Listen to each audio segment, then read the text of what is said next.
Hello friends, data structure के concepts को programming के थ्रू इम्प्लीमेंट करने की सीरीज में हम लोग देख रहे हैं डब्ल्यू लिंक लिस्ट का प्रोग्राम। और इसके हम ऑलरेडी 4 वीडियोस देख चुके हैं। ये 5वां लेक्चर है जिसमें कि हम देखेंगे कैसे एक पर्टिकुलर नोड को सर्च किया जाता है डब्ल्यू लिंक लिस्ट में। तो आइए स्टार्ट करते हैं इसका प्रोग्राम। सबसे पहले हम लोग कुछ कोडिंग कर चुके हैं। हमने इंसर्ट के तीनों वर्जन्स बना लिए हैं, पर हमने जो लास्ट लेक्चर में इंसर्ट आफ्टर पर्टिकुलर नोड किया था उसमें हमने देखा था कि हमें उसके पहले एक फाइंड फंक्शन भी कॉल करना चाहिए जो कि पर्टिकुलर नोड को फाइंड आउट कर सके, जिसके बाद हमें इंसर्शन करना है। तो आज इस फाइंड फंक्शन को हमको बनाना है, और जैसा कि इसमें आर्ग्यूमेंट्स में आप देख सकते हैं, एक तो हम एड्रेस पास कर रहे थे स्टार्ट का और एक दूसरा डेटा पास कर रहे थे जिसको कि हमें फाइंड करना है। और जब हमें वो नोड मिल जाएगा जिसमें कि ये डेटा है, हम उस नोड का एड्रेस इसमें रिटर्न करवा देंगे। तो आइए फाइंड फंक्शन बनाते हैं। फाइंड फंक्शन का सबसे पहले हम लिखते हैं प्रोटोटाइप। फाइंड फंक्शन के रिटर्न टाइप के रूप में इस बार एड्रेस होगा। एड्रेस भी किस टाइप का? नोड टाइप का। तो हम लिखेंगे स्ट्रक्ट नोड स्टार, और फंक्शन का नाम रखा है हमने फाइंड। सर्च भी रख सकते हैं आप इस फंक्शन का नाम। एड्रेस ऑफ स्टार्ट, अच्छा स्टार्ट का एड्रेस आ रहा है तो मुझे क्या करना पड़ेगा? Struct node star star S, 2 star लगेंगे क्योंकि स्टार्ट का एड्रेस आ रहा है। स्टार्ट खुद भी एक पॉइंटर है। इसके बाद दूसरा है वो वैल्यू जिसको मुझे सर्च करना है, यानी डेटा। ओके, तो ये मेरे फंक्शन का प्रोटोटाइप तैयार हो गया। अब इस फंक्शन को डिफाइन करना है हमें सिर्फ। तो ये मैं इसको डिफाइन करने जा रहा हूं, ठीक है। ओके, अब सर्च करने का सबसे पहला तरीका क्या है? आपके पास क्या है? पहले तो ये देखिए, आपके पास है एस। एस क्या है? एस एक पॉइंटर है जो किसको पॉइंट कर रहा है? स्टार्ट को, ठीक है। तो मैं क्या करूंगा कि यहां पर एक नया पॉइंटर बना लेता हूं टी नाम का। ये टी पॉइंटर के अंदर मैं स्टार्ट का डेटा रख देता हूं, यानी मैं टी के द्वारा भी पहले नोड को ही पॉइंट करूंगा। लेकिन सर्चिंग करने के लिए पहले एक बार ये चेक कर लीजिए कि लिस्ट एग्जिस्ट करती है या नहीं, यानी स्टार्ट में कहीं नल तो नहीं रखा। यानी पहले तो आप ये देख लीजिए कि यदि स्टार्ट में नल रखा है तो जो वैल्यू आपको सर्च करनी है, सवाल ही नहीं उठता कि वो मिले, क्योंकि पूरी लिंक लिस्ट एम्प्टी है। तो आप सिंपली रिटर्न करवा दें नल। Got it? अच्छा, अदरवाइज तो मैं यहां पर एक पॉइंटर बना रहा हूं नोड टाइप का टी। तो अगर लिंक लिस्ट एम्प्टी नहीं है तो मुझे सबसे पहले टी के अंदर स्टार्ट की वैल्यू रखनी है। पर यार मैं स्टार्ट ऐसे तो लिख नहीं सकता, तो मुझे उसकी जगह क्या लिखना पड़ेगा? स्टार एस, क्योंकि एस पॉइंट कर रहा है स्टार्ट को। तो जब भी पॉइंटर के पहले स्टार लगा दिया जाता है तो ये वो ब्लॉक बन जाता है जिसको ये पॉइंट कर रहा है। तो एस किसको पॉइंट कर रहा है? स्टार्ट को। तो स्टार एस लिखने का मतलब हो गया स्टार्ट। और यहां पर भी मैं स्टार एस लिखकर स्टार्ट को रिप्रेजेंट करूंगा। स्टार्ट की वैल्यू टी में रख दी, जिससे कि टी भी पहले नोड को पॉइंट करने लगा।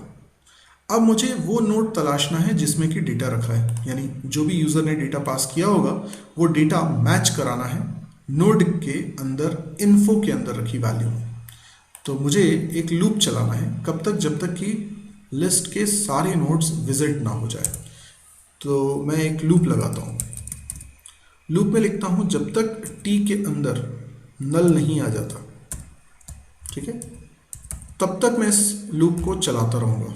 और इस लूप में करना क्या है? मुझे चेक करना है यदि टी जिस नोड को पॉइंट कर रहा है उसके इन्फो पार्ट में डेटा है, ठीक है। टी अभी किस नोड को पॉइंट कर रहा है? पहले नोड को। उसके इन्फो में क्या वो वैल्यू रखी है जिसको हम सर्च कर रहे हैं? अगर हाँ, तो इसी वक्त आप रिटर्न कर सकते हैं इस नोड का एड्रेस, यानी टी में रखा है इस नोड का एड्रेस, ठीक है। और अगर ऐसा नहीं होता है तो सिंपली टी के अंदर असाइन करिए टी एरो नेक्स्ट। इससे क्या होगा? टी में अगले नोड का एड्रेस आ जाएगा। तो मान लीजिए कि पहले नोड में जो इन्फो था वो वैल्यू डेटा से मैच नहीं करती, तो मैच नहीं करती थी इफ कंडीशन तो फॉल्स हो जाएगी, तो फिर टी में नेक्स्ट का एड्रेस आ जाएगा, तो टी अब इसको पॉइंट नहीं करेगा।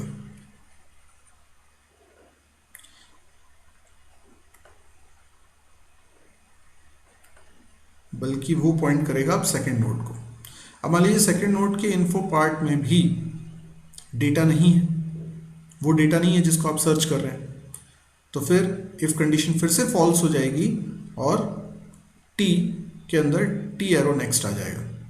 तो ये लूप चलता रहेगा जब तक कि टी में नल ना आ जाए,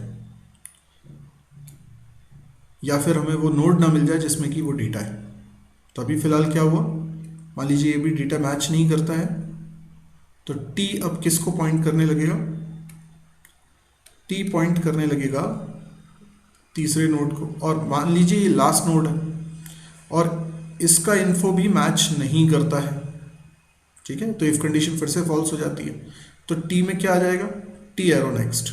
अब टी एरो नेक्स्ट में क्या रखा हुआ है, नल रखा हुआ है, तो इस वजह से टी के अंदर क्या असाइन हो जाएगा, नल, और टी में नल असाइन हो जाएगा, तो ये वाइल लूप क्या हो जाएगा, कंडीशन फॉल्स हो जाएगी और एंड हो जाएगा। तो लूप अगर एंड होता है, ये कंडीशन के ट्रू फॉल्स हो जाने से अगर लूप एंड होता है तभी आप लूप के बाहर आएंगे।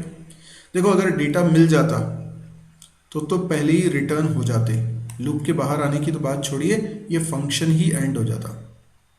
लेकिन अगर आप लूप के बाहर इस जगह पर, इस लाइन पर, 35 नंबर की लाइन पर आ पाते हैं, तो ये पक्की बात है कि इसके पहले ये रिटर्न टी नहीं चला होगा, क्योंकि चला होता तो आप 35 वाली लाइन पे कभी आ ही नहीं सकते थे।